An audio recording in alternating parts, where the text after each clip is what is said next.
So, I've come here to give you a little story. A story about, well, on the one hand, a nonprofit that owes its existence only to the many people who have joined forces to work on it. We call it Philosophers' Ontological Party Club, POPc, a philosophy and art project. But the story that I'm about to tell is not really one about what it's like to be part of a nonprofit. It's actually a story about what it means to be human, to think, well, yes, maybe, but more directly, what is it to be human? What is it to be inside a particular body? Yes, maybe this body. And to look out onto the world and try to articulate your position in that world. How do I, as POPc Puppet, relate to the world? What do I think of the world? How do I reach into that ontological world and epistemologically understand it? Yes, I know that's a question you all have asked. So, I began this project.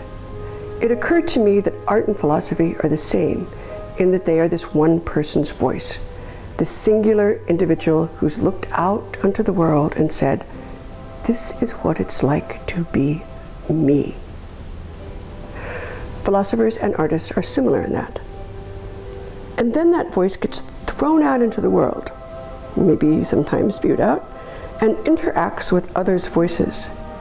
It affects other people, it influences.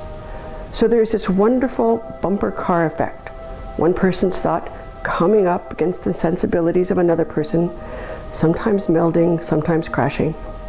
Desire, aversion, the engines of communication, the system project of human understanding.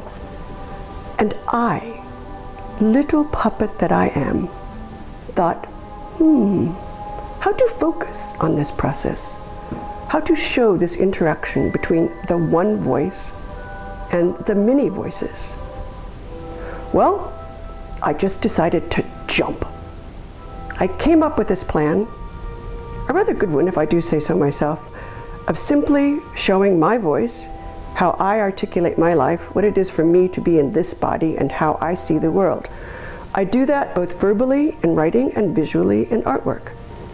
And then the next and very important step is of collating everyone else's voice.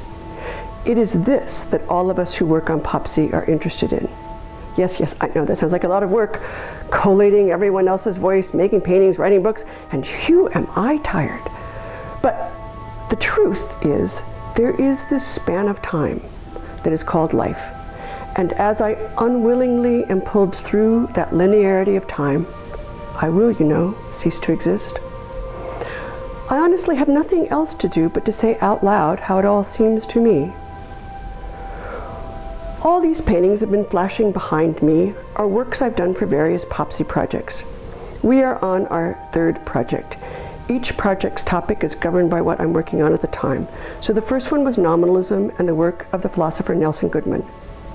I got very mixed reviews on that guy, by the way. The second one was on censorship. I'm against it, by the way.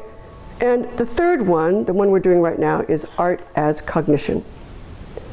So I think about that topic, I make artwork about it, and I publish a book about it. Here's the first book on nominalism. Here's the second book on censorship. And here are a couple of published works that will be part of the book on art as cognition. But I am just one voice, like each of us, flickering for a moment and then added to the wind. But we want to know also the wind itself. We want to listen to others. So, conversations, many conversations. A philosopher, sometimes me, sometimes other philosophers, sits down with a person with the POPc hat on and says, what do you think of this? Or the philosopher might say, do you think we get some kind of knowledge out of art? Or he or she might just ask, what does music do to you? And trust me, people say amazing things.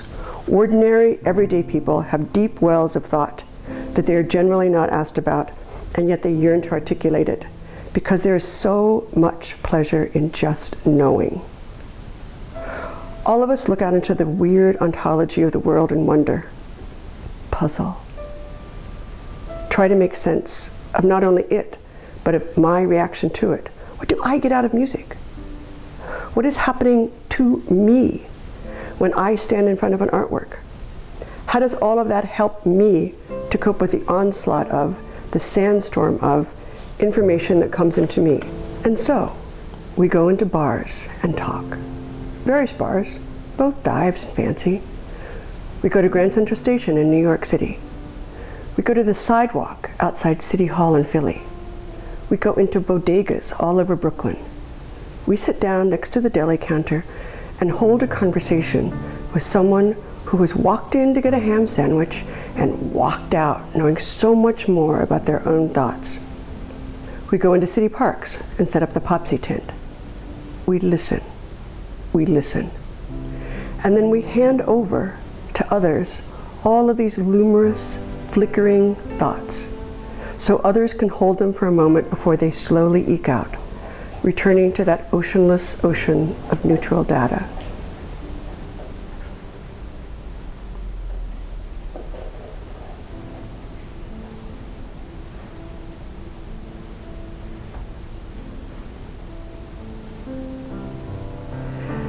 Human life, you see, is not just lived within our own skins. It is lived in the space between us. It is not just my voice, it is everyone else's voice as well. POPc puts its ear to that space and listens.